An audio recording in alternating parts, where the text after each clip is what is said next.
Good morning, everyone. Welcome to this morning's study. And we're going to continue looking at the story of David and Goliath. We should be able to finish this off here today. But before we do, let's have a word of prayer. Dear Father in heaven, we invite your presence here in our midst as we open your word together. We're thankful for the time that we have and for all your blessings, that the things that happen in our lives that make us dependent upon you, and the way that you show your kindness and love towards us, and your mercy and your faithfulness. So we just ask, Lord, that as we study together, that your Spirit can be here in our midst, that you can teach us and guide us. We leave all things in your hands, and we trust in you. In Jesus' name we pray. Amen. Well, good morning again, everyone. Now, when we were finishing off yesterday, we were discussing about the timing of the events. So we have the stone that sinks into Goliath's forehead. And so stone that sinks into Goliath's forehead, and then the cutting off of Goliath's head. Now, just going to bring up here this diagram just to kind of remind us of what it is we've been looking. So we did look again at this yesterday. Now, so if Goliath is November 9th and David is July 18th, is there any way that we can define specifically when the stone hits Goliath in the head and when his head is severed? Is there any way that we could, do we need to place those as specific events? Are they just generally the thing that the line is about? I mean, we know the battle, at Ephes Dammim between Soko and Azekah. We know we got Elah there on the chart. This a little bigger. Oops. Right. We got this structure, and we have February 20th, 2025 there, which we haven't marked any specific event. We just said that it's a symbolic date. It gives us this structure. Now, it does tie into some things in my personal life, and it does also have the symbol of restoration, 2020.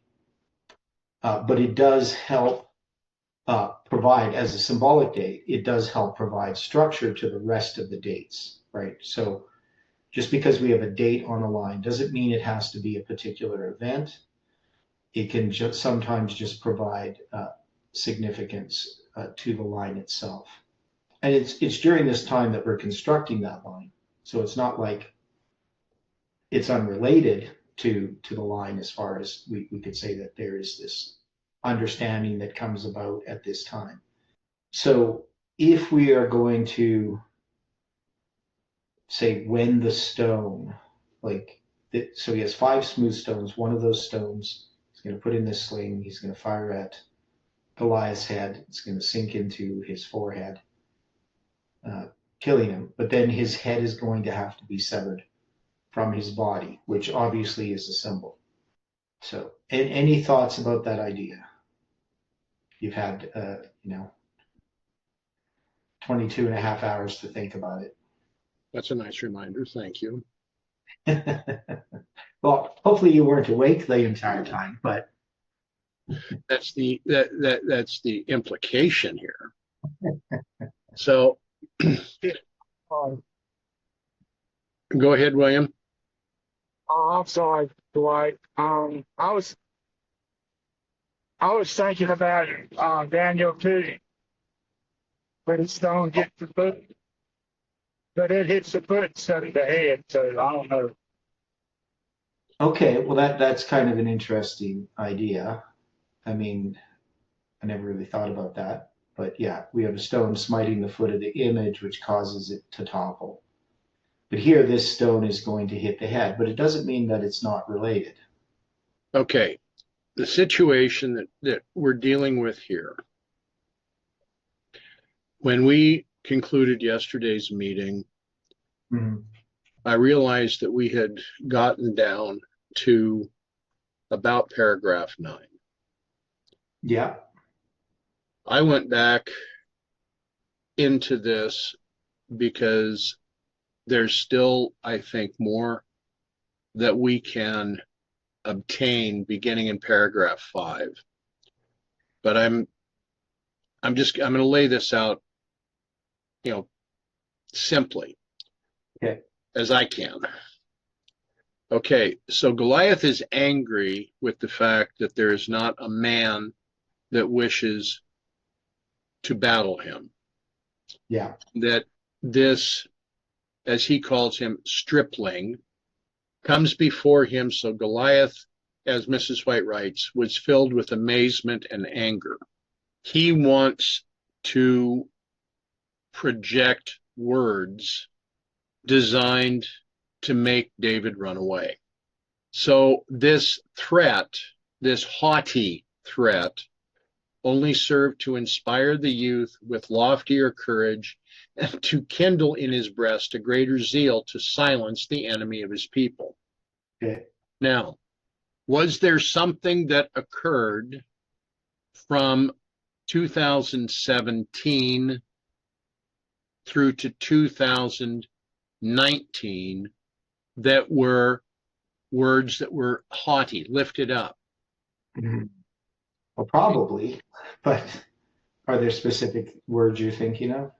No, I'm asking a general question for those that are here, Okay. because the application is being made with Parminder and Tess. Mm-hmm. But in this entire situation, there's the overall picture that once July 18th was being completely and openly addressed, you wind up with the General Conference wanting to find an alternative rather than what FFA was presenting. They wanted to say, oh, yes, we're aware of the Nashville prediction, but it just isn't so very important. And they, Yeah. So you're wanting to bring the Adventist Church into this line? well, I'm asking. Yeah. Yeah. Well, I don't think we can. Okay.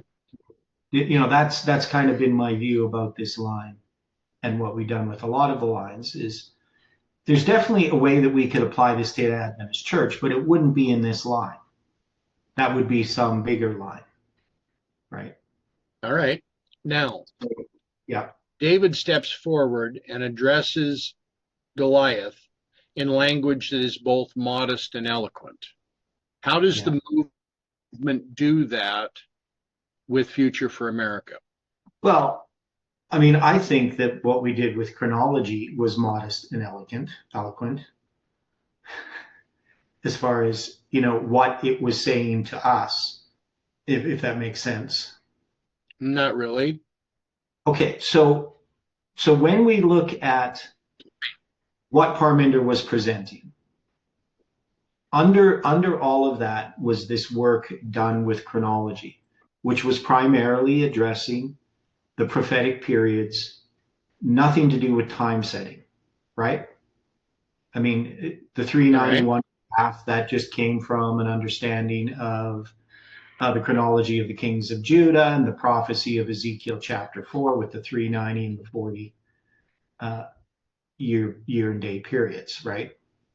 Obviously, the understanding of the 391 and a half and its connection to Josiah Litch's prophecy of Revelation 9, his understanding of Revelation 9 that had been rejected by the church and was really a foundational part of this movement in connection with 9/11. But yet we had all of this light that came regarding Revelation chapter 9, the understanding of the chiastic structures.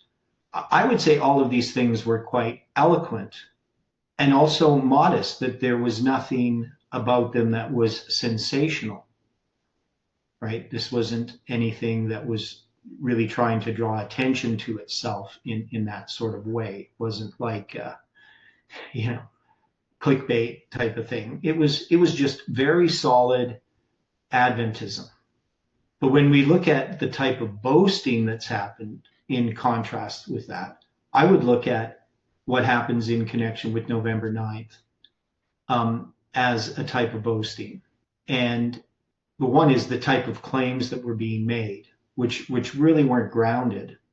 The idea that there would be no Sunday law. These things to me are defiance of God, right? So the answer to what Parminder and Tess were doing, and Jeff didn't have an answer to it because he bought into their dispensational argument, which had been twisted, based upon, no public evangelism. That's one of the things he said. Well, we could say there's no public evangelism, so we can say, and Ellen White clearly talks about public evangelism and the importance of evangelism. So we could clearly have no Sunday law, or we could clearly have time setting, right? Like it was all the same type of argument. And Jeff didn't really have an answer to that because he had bought into, I'll call them the weaseling words of Tess and Parminder, right? So he had his, for some reason, Jeff didn't have an answer to this, which I, still kind of surprised by. But yeah. Okay. But we have the comment from the chat that by 2019, Tess was commenting that Jeff Pippinger was dead, and Parminder was trying to say that he was Joshua. Yeah. Yeah. So these types of things I would look at as a boasting. Now, with the approach of the chronology, there's none of this sort of, it's not in kind, if that makes sense, the way that the chronology was presented. It wasn't trying to destroy, in that sense, it's modest, right? You understand what I'm saying? That it's not doing tit for tat, right? It wasn't openly, it wasn't of the same spirit that what was being done with the chronology. And yet it was very, very powerful. Right. So Jeff is going to adopt this. So that's where I look at the boasting. Now we also see the sort of disbelief happening with people like Bronwyn and others, especially with the November 9th or November 22nd, 2018, the Thanksgiving Day prediction. Like this, instead of looking at it for what it was, an evaluation of can we set time, it was represented as time setting itself. That was outside of the purview of the agenda of Parminder and Tess or something like that. So, the whole thing, all of what happened in regard to what was being done with chronology and how it was being dealt with. Definitely there was a clash, and that's really where the clash, where the victory comes, is the correct understanding of chronology and of time. That's how I would understand it. I don't know what you think, but well, I'm trying to go back to your first part of this question, so that we can be addressing this in more detail. So Goliath comes forth indignant, boasting, and he's ready in his own words to tear David apart. yeah. David addresses him modestly and eloquently. Yeah. It's kind of like an old adage that I've had to use multiple times for myself. Keep your words sweet, for you never know when you're going to need to eat them. Now, David notes that Goliath comes with a sword and a spear and a shield, basically 3 methods of defense. and David comes in the name of the Almighty. Yeah.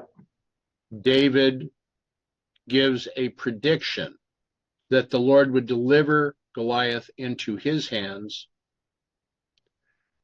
David said, I will smite thee, and I will take your head from you. And all the assembly will know that the Lord saveth not with a sword and a spear, for the battle is the Lord's, and he will give you into our hands. Now, this is very much in line with what we've come to understand is yet to happen with Nashville, because we know that Mrs. White has given a prediction of Nashville's destruction, and it's not when it's going to occur, but that it is going to occur. Yeah. And that this was something that neither Parminder, Tess, or the corporate church wished to address. Yeah. Now there are other groups that, talked about Nashville and so forth. But the idea that we have here is that well, the first, I guess, is that we're the ones that get international attention to the Nashville prediction, right? All right. So we believe that prediction needed to be publicly known. Well, it should have been publicly known as early as 1905. Yeah. But its time to be known was our time, right? In God's providence. And this movement made it publicly known. So we have to look at that as part of God's purposes in what occurred, right? I agree. So that's the way that I would look at it. So in this situation, Mm-hmm. David is standing before Israel and before the Philistines, much as Caleb and Joshua did when they returned after their 40 days of spying out the land. Mm-hmm. Now, Mrs. White has written that this speech, given in a clear musical voice, rang out on the air and was distinctly heard by the listening thousands encamped for war. So the Philistines heard this, and so did the armies of Israel. So it means that Goliath heard this directly, and so did Saul. Would you agree or disagree? Yeah, they heard it. So it's a proclamation of that message. Okay. As David's rich voice uttered the words of triumph, trust and triumph, the anger of Goliath was roused to the very highest heat. Now, this message, when it was given, resulted in a lot of people becoming very angry that one connected with Future for America would be so audacious as to give this warning message. Now, it has led me to question where we place this statement. In his rage, Goliath pushed up the helmet that protected his forehead and rushed with determined hatred to wreak vengeance on his opponent. Not only has Goliath now heard the words of David, not only has his armor bearer and the rest of the Philistine armies heard this, but now Goliath takes his helmet that's supposed to protect his head and pushes it back on his head. Symbolically, what do we see here? Well, there is an overconfidence, and but the thing that I look at is that he's unprotected from the assault, so he has made himself vulnerable unwittingly. Which see, I take that whole thing dealing with the Levitical chiasm and September 7th Now, we have also in there August 29th, 2019, when Parminder has his rebellion at Baal Peor, right? One is he's overconfident when he tries to take over FFA at that point, if that makes sense to people. Like at some point, people buy into their own propaganda, Right. right? Which I think Parminder did. One is he had seen such great victory in becoming the leader of FFA that he actually really believed he was going to end up with the School of the Prophets and Lambert Church and all the assets of FFA, even though he was standing in direct opposition to Jeff, right? That's where I would say that overconfidence was, right? I mean, he had spent so many years patiently working behind the scenes to get control of FFA. He could have postured himself longer, couldn't he have? I would think so.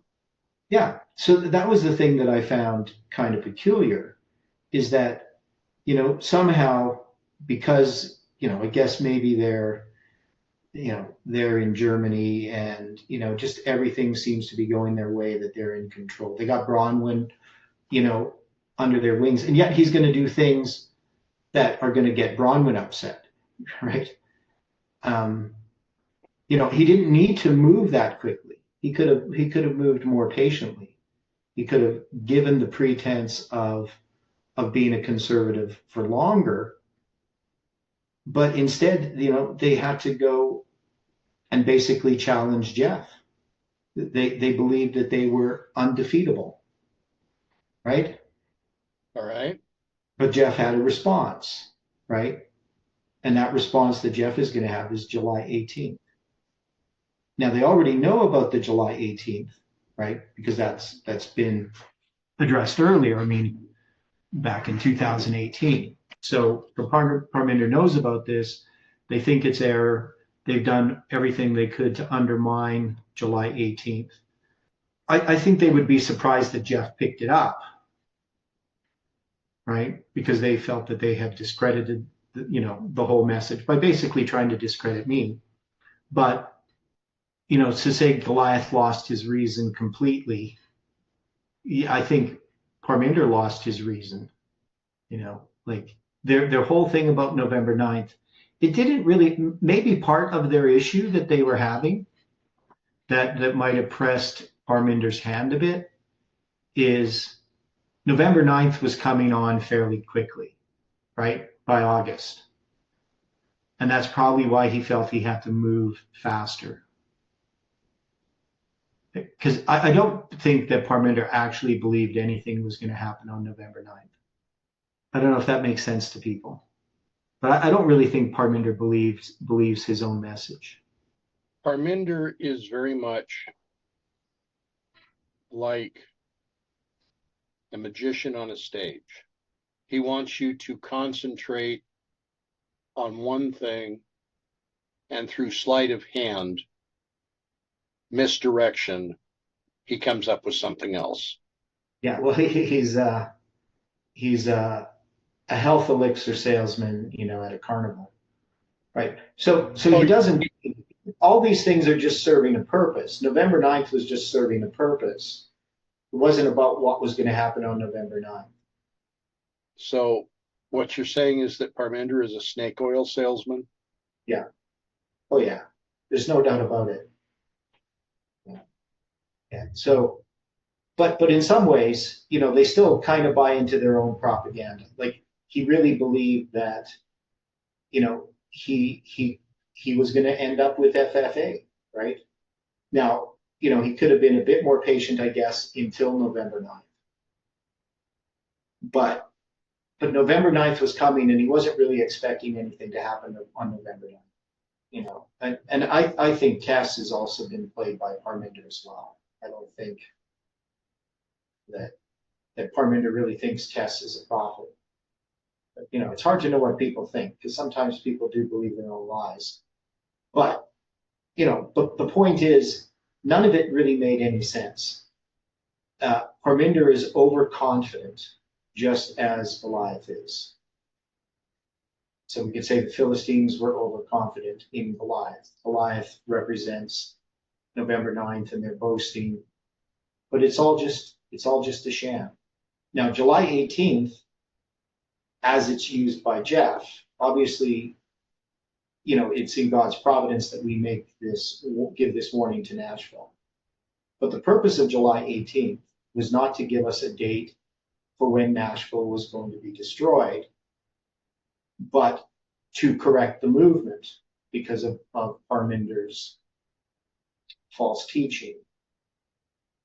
And it could have brought about, if it was accepted properly, it could have brought about a reform within the movement, after the disappointment. But the problem was what happened after July 18th. But so we have this stone, which goes into the forehead. Now, so of course, I'm always going to look at some of these Hebrew numbers. So when I look at, I'm just going to bring that up on the screen. So we have some different Hebrew numbers here. So we talked about, the head, he cut off the head. We know that head is 7218. It has the numbers of July 18, 2020 in it. Now the forehead, 4696, that word means to be clear, that is conspicuous, as open and prominent, such as the brow, forehead. It also can mean impudent, right? So can we take, here, I'll share this screen. So the idea that this forehead, 4696, is going to be addressing that issue, right? The impudence of that movement, right? So he smote the Philistine in his forehead so that the stone sunk into his forehead. Now 4696, if I count that from 9/11, it brings me to July 21st, 2014. So we got a symbolic date. Now that's going to be the year in which, the chronology is introduced to the movement, but also July 21st being a symbol of midnight. So, which is what we had November 9th as, right? Being Raphia in that context. Now, if we use the word sunk and we count on the Mayan dates, it brings us as an inclusive count to November 11th, 2020, which I don't know if that's significant. It's a period of nearly 9 years. So the stone, he smites him in the forehead and it sinks into his forehead. So he prevailed with a sling and a stone, right? That's the symbol that we have. And if we add sling and stone together, we get 7118. I think I mentioned that before, which has the digits of July 18th in it. Also August 11th, if you take the 11/8. And then, of course, the 7 being the first digit. We count from September 11th, and the inclusive count brings us to March 7th, 2021. I know we looked at that before. So however we want to look at it, it's dealing with the Sunday law.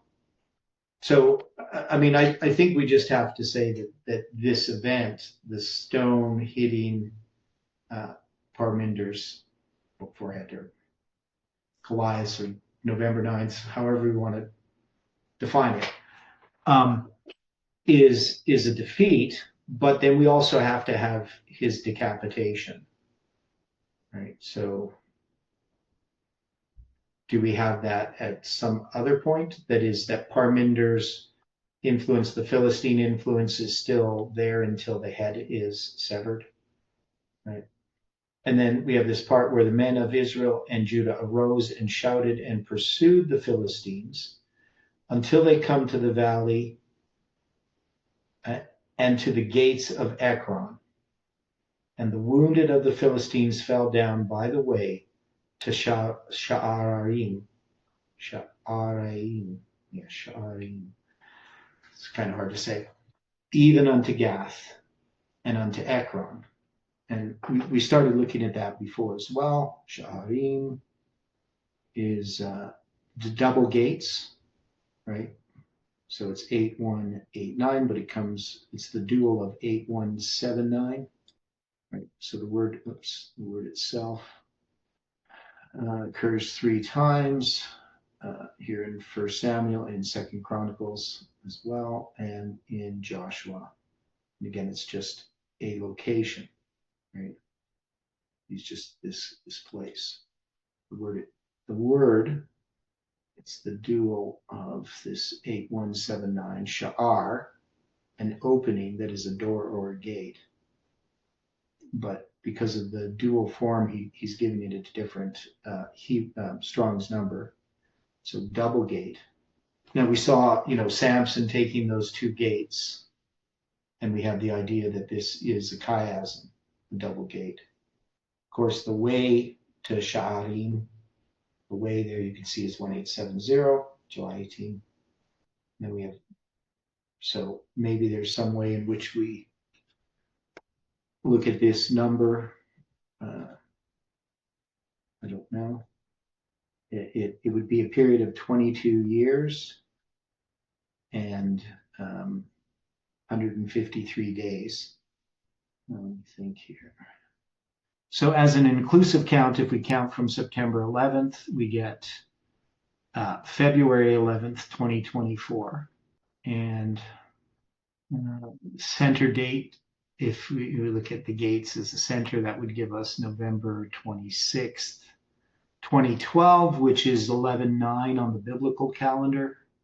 So it's giving us a symbol of November 9th, or November 9th, 9/11, or September 11th. So does that tell us something? That these wounded are going to fall down by the way to Sha'arim, that it gives us, now remember, it gives us February 11th, 2024. So that's Stephen's birthday. And the significance of Stephen's birthday is its connection to 11/9 and 9/11, right? So just to remind people that if you count from when Stephen was born, February 11th, 1969, and you count 11,900 days, that's that number that comes from the Islamic calendar. It's coming around full cycle, Ramadan coming around to the same date, or the same, the year lining up again, right, with solar year. That's 32 years and 7 months. So it's 11,900 days, and more precisely 11,900 days and 1190 minutes.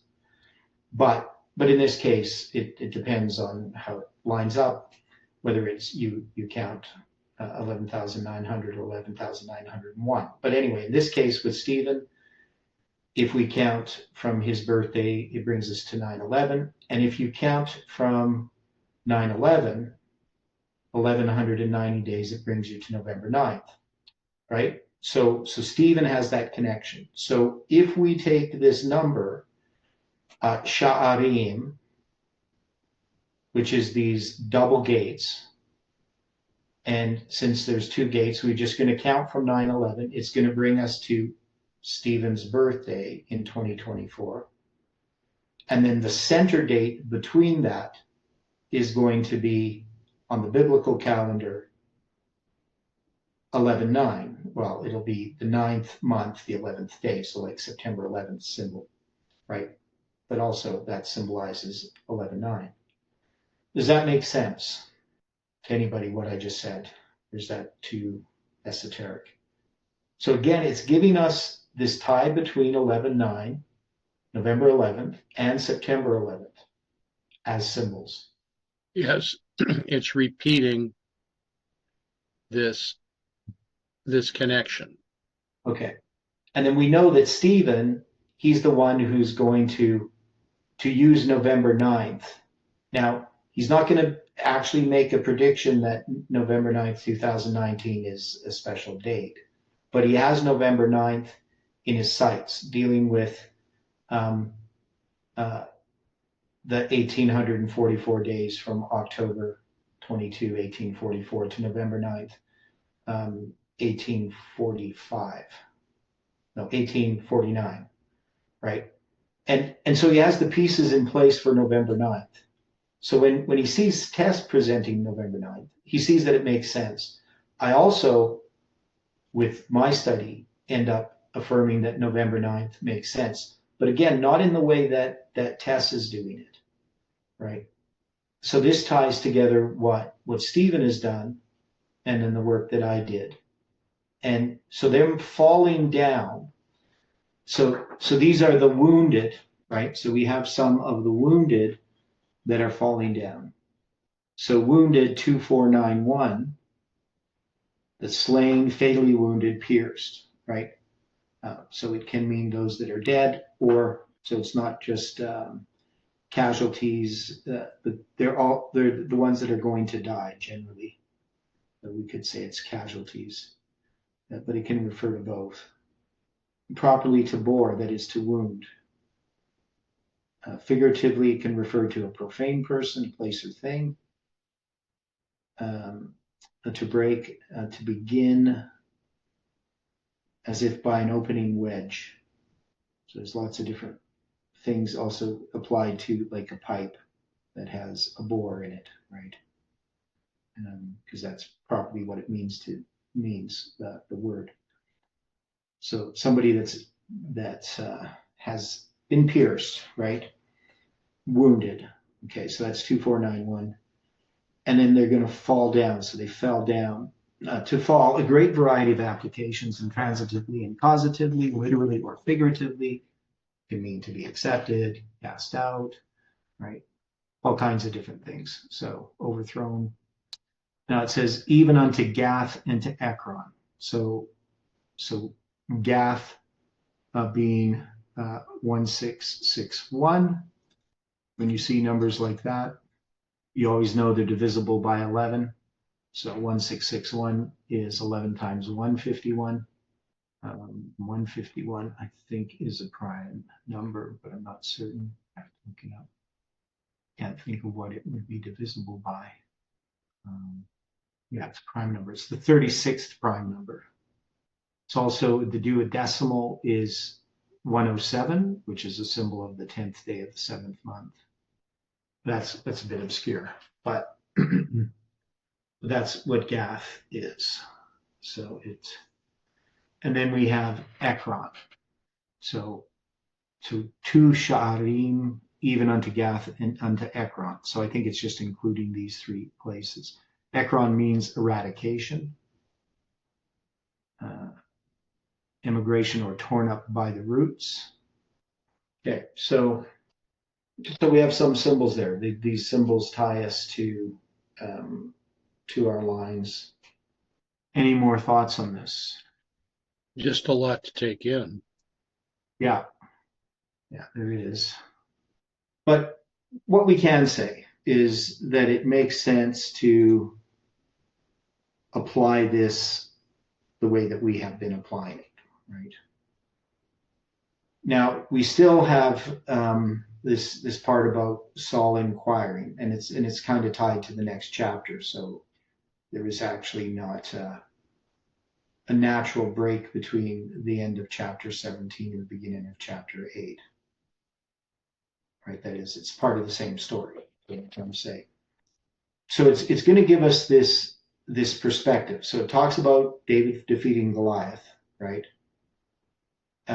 He's going to take the head of the Philistine, bring it to Jerusalem, and put the armor in his tent. Now, we've noted before the number 168.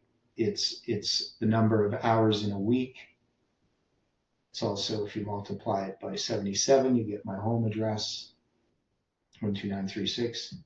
So for me, it has some personal significance.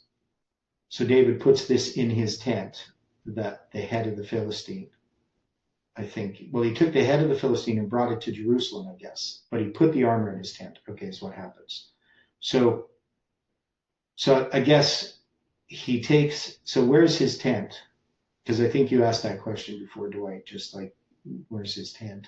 Like, is that exactly? Because here's David. We know that he came up to deliver gifts to his brothers and to the commanders, but it never says that David pitched a tent. Yeah, but he could have, right? Well, Yeah, it just doesn't say it. But it does say that he has a tent. So I'd assume that the tent is there.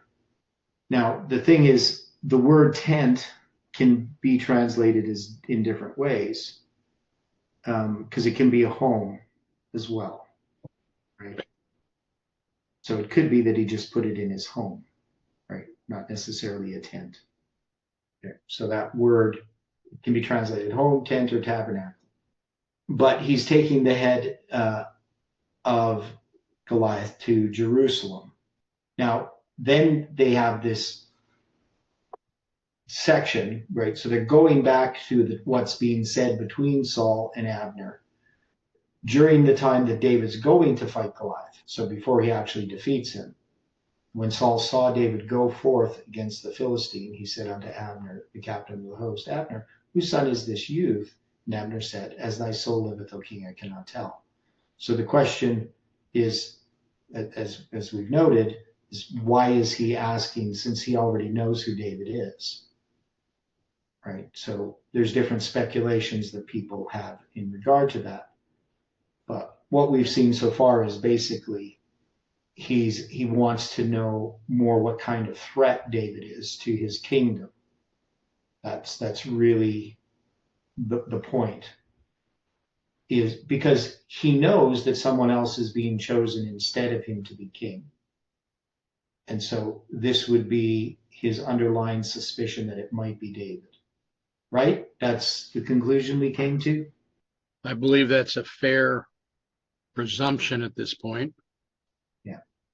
Okay, so now we have the August 17th, 1888 article, The Character and Effects of Envy, right, where it's going to talk about this. It says, After the slaying of Goliath, David was brought before King Saul, and the king inquired concerning his parentage and life. And it came to pass, when he had made an end of speaking to Saul, that the soul of Jonathan was knit with the soul of David, and Jonathan loved him as his own soul. Saul kept David with him and would not permit him to return to his father's house. Jonathan David made a covenant to be united as brethren, and the king's son stripped himself of the robe that was upon him and gave it to David, and his garments, even to his sword, and to his bow, and to his girdle. David was entrusted with important responsibilities, yet he preserved his modesty, and everyone loved him. There was no one so dear to him as Jonathan, because he possessed a pure and noble spirit. So that article, August 17th, 1888, paragraph 1 is what I read. So it doesn't really tell us much about this. It's going to go on more, though, about the envy that Saul has for David. And in the Bible, it's going to be marked by, David is slain or Saul has slain his thousands and David his 10,000s. But I would still think here that this question would have to be regarding Saul's suspicion of David. That is, he's looking for who's going to be replacing him. Who did God choose? And so he doesn't know for certain that it's David, but I think he suspects it might be at this point.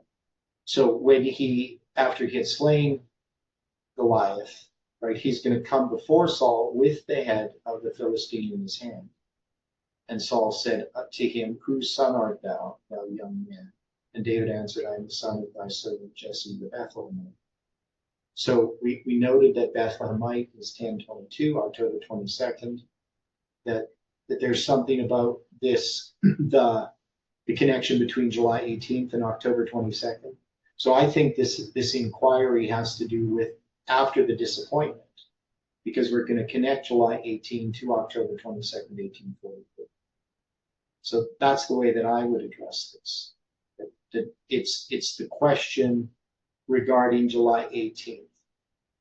What is July 18th's qualifications? Goliath has been defeated, but there still is this question. And it could even before the disappointment, maybe to some degree. Because we see that, when Jeff brings out July 18th, there is the questioning about, well, why this July 18th? Sure, you're bringing it out to fight against Parminder's November 9th, but what is the qualifications of July 18th? What is its pedigree, right? And a lot of people don't really want to understand it or study it. The people who are opposing it really find July 18th kind of a threat, right? Some of the leadership in FFA. So we see that envy and jealousy.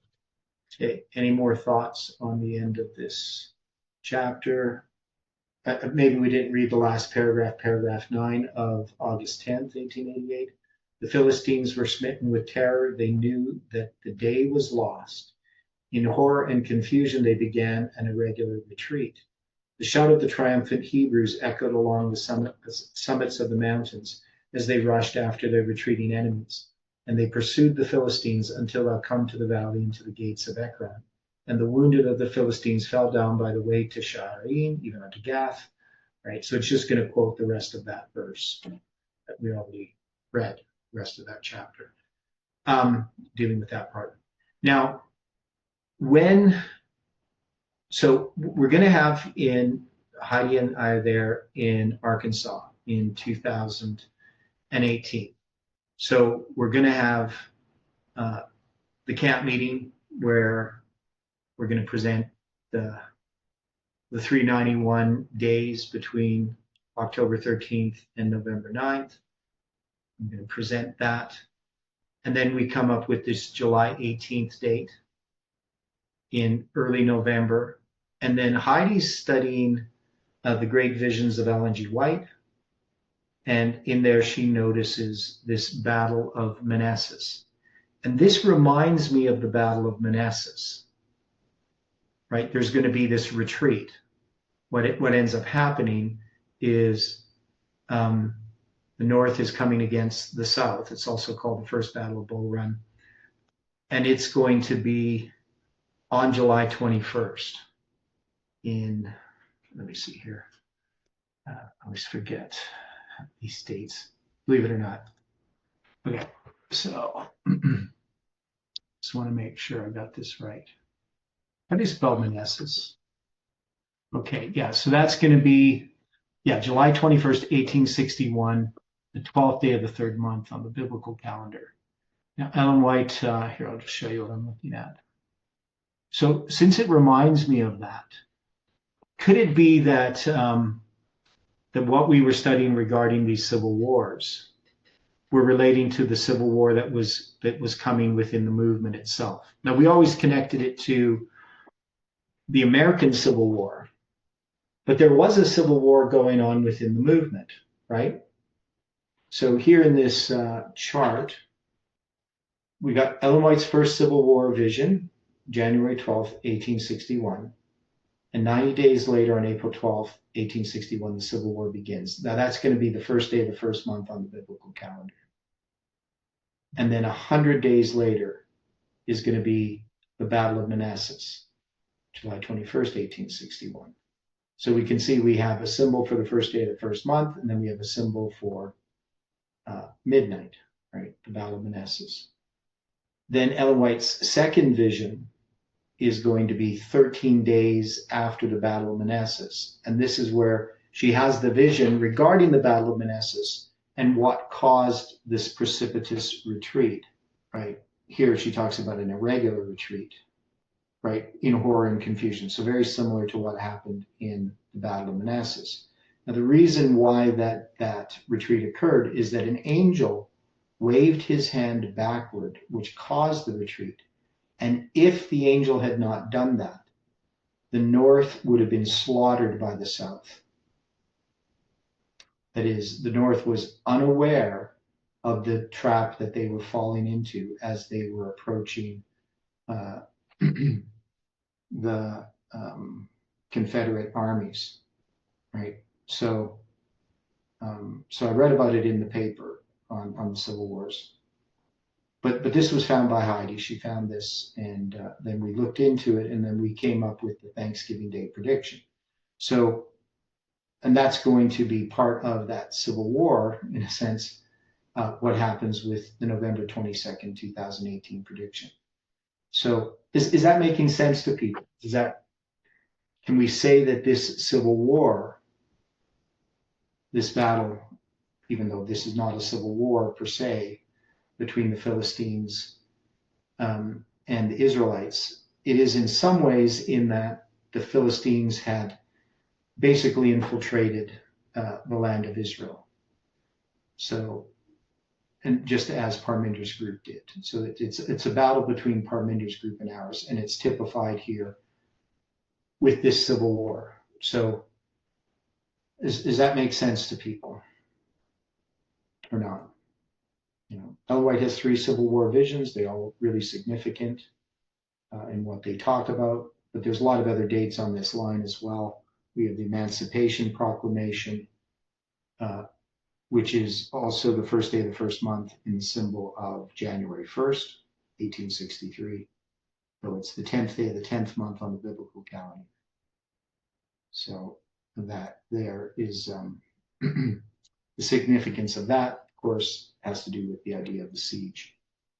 So there's lots of symbols in all these different dates. But any thoughts on that? Okay. So I assume you all just accept it. It's logical. It's going to take time to digest some of it. Okay. Yeah. Yeah, I know. Yeah, it's just things to think about.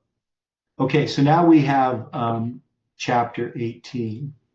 So it came to pass when he had made an end of speaking unto Saul that the soul of Jonathan was knit with the soul of David, and Jonathan loved him as his own soul. Now, of course, we're just given this quick snapshot. So we don't know exactly what it was with David and Jonathan, what Jonathan saw in David.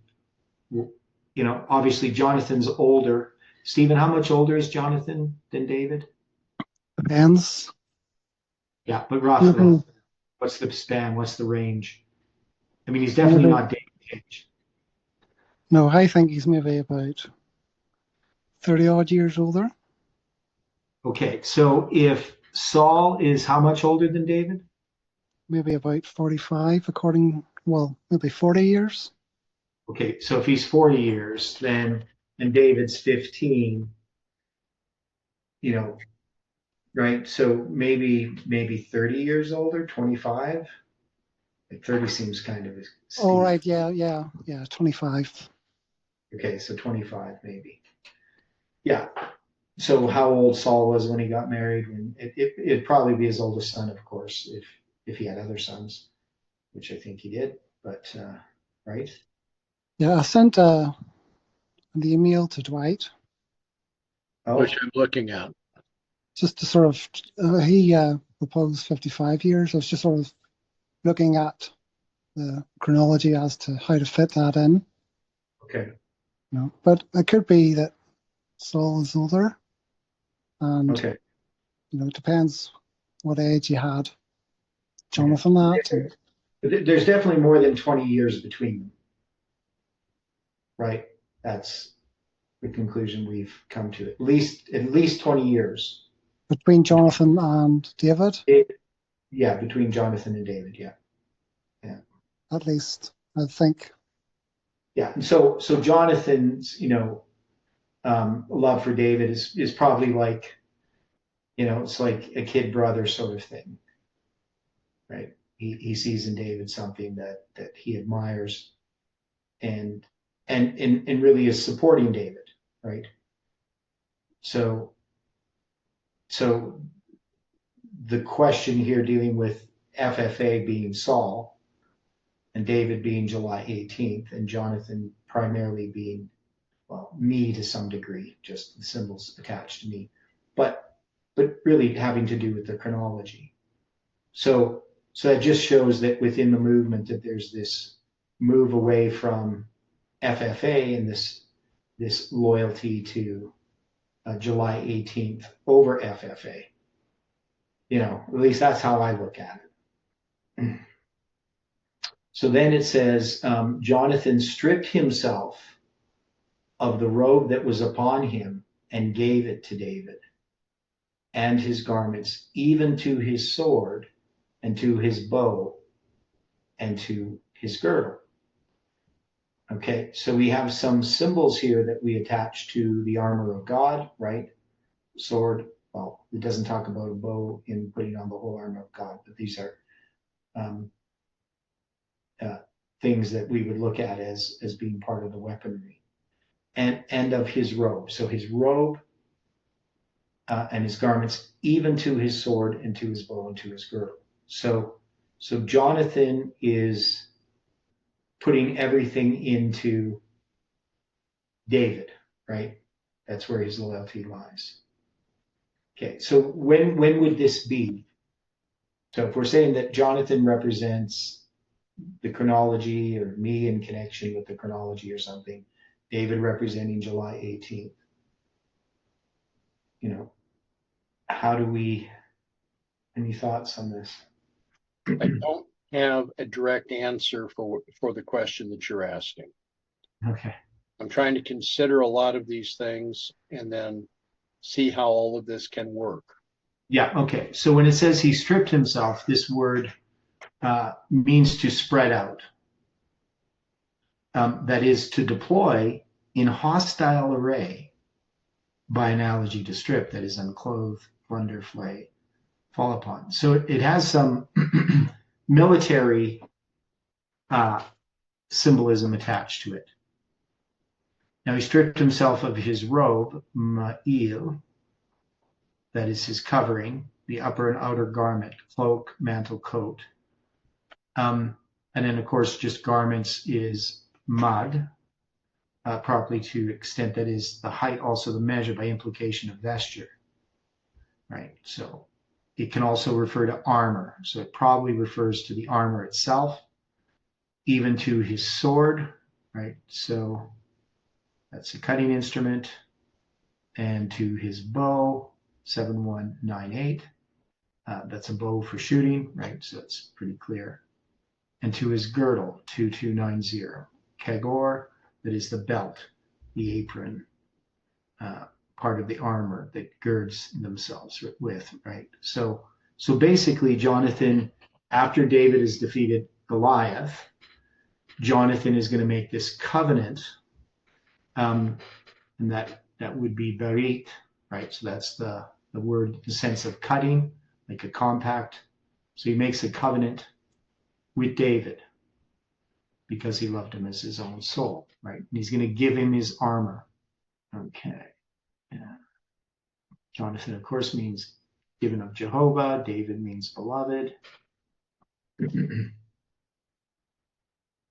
And the word loved there, ahab, is related to the lab, right? So the idea of the word beloved, dode. So the love there is more related to the word heart, to have affection for sexually or otherwise. So obviously this is the otherwise. And so David. Okay, so we got, so the armor is given to David. Now this is Jonathan's armor. So, I mean, I would say that this has to do with all of the study that was done, right? So we could look at the 777 structure, all of the different studies that were done. That's how I would connect it. And maybe I'm wrong, but that's what I see, is that July 18th is, it's of God, right? It's something that came from God, but there's all of these other things that then are going to be attached to July 18th. All of this further study. That is, when it says stripped himself, right, we could look at that as the studies, that is to spread out or deploy in hostile array, right? So that's kind of what I see that we've done over the last few years in how we've studied, right? We're taking everything and laying it all out, and it's in an array that is in opposition to the error that's in the movement. Okay, and David went out whithersoever Saul sent him, and behaved himself wisely. And Saul set him over the men of war, and was accepted in the sight of all the people, and also in the sight of Saul's servants. So one thing we can say is that this battle between Parminder's group and that is between Goliath and David, July 18th, that it's centered around November 9th, not around July 18th itself. So July 18th now is David, and it's under the control of Saul, and he's doing Saul's bidding at this time, right? But then we're going to find that a jealousy arises. So, and it came to pass as they came, when David was returned from the slaughter of the Philistine, that the woman came out, all came out of all the cities of Israel, singing and dancing to meet King Saul with tabrets, with joy, and with instruments of music. And the women answered one another as they played, and said, Saul hath slain his thousands, and David his 10,000s. And Saul was very much wroth, or was very wroth, and the saying displeased him. And he said, They have ascribed unto David 10,000s, and to me they have ascribed the thousands.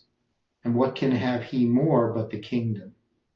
Right? So his suspicions now are being more and more confirmed as time goes on. And Saul eyed David from that day forward. Now, and we'll look at a lot of this stuff more in detail as we go through this. But so the word eyed is just this word avan, to watch, with jealousy, right? That's usually how it's used. And then from that day is, well, mem, yom, and then who, that is it, he or she, is just like an article, but it could mean intensively as well. Third person pronoun singular, he, she, or it, only expressed when emphatic or without a verb. So the idea is this is emphatic. So when it says he watched him from that day, it's an emphatic kind of watching. And forward, halia, that is to the distance that is far away, back, beyond, forward. So now, do we put significance that the women answered one another as they played and said, Saul has slain his thousands and David his 10,000s, as being 1 Samuel 18:7, that is July 18th? That's possible. Yeah. Because this is where, in connection with July 18th, that this, we'll say, evil eye toward David on Saul's behalf is occurring, right? This jealousy is connected with July 18th. I think Adelio noticed something with that Okay, there, July 18, a symbol with 1 Samuel 18:7. Okay. There's like similar language with, I think it's like 2 Samuel 18:7 has something like thousands and 10,000s or something. Okay. Well, there's in 2 Samuel 18:7, so you get July 18, 2020, where the people of Israel were slain before the servants of David. There was a great slaughter that day of 20,000 men. So that's probably what he's talking about, that there's a slaying that occurs. So that's 10,000s. Well, that 20,000s is 2 times 10,000. So there probably is some significance there. Almost that it's like, well, like prophetic in some ways. At some point we'll get to that story. But yeah, that's kind of interesting. So we got, 2 Samuel obviously gives us the 2 from July 18, 2020. So any more thoughts on that? Not yet. I'm always looking at these as spans of time, 7233, the 10,000s. Counted from September 11th, it brings us to July 1st, 2021. So nothing that I see any significance in. Some interesting things in here as we go through this stuff. Him throwing the javelin and so forth. Okay. And any final thoughts? We will stop here. But before we close with prayer, any other points? Okay. So, dear Father in heaven, we are grateful for the time that we have had here this morning, and for each person. We ask that you can bless our study. We know, Lord, that there's much that we don't understand. We just ask that as we come together again tomorrow, that you can give us a fresh perspective as we look at these verses. Be with each person. May you watch over them. May the angels care for them. And we pray this in Jesus' name. Amen.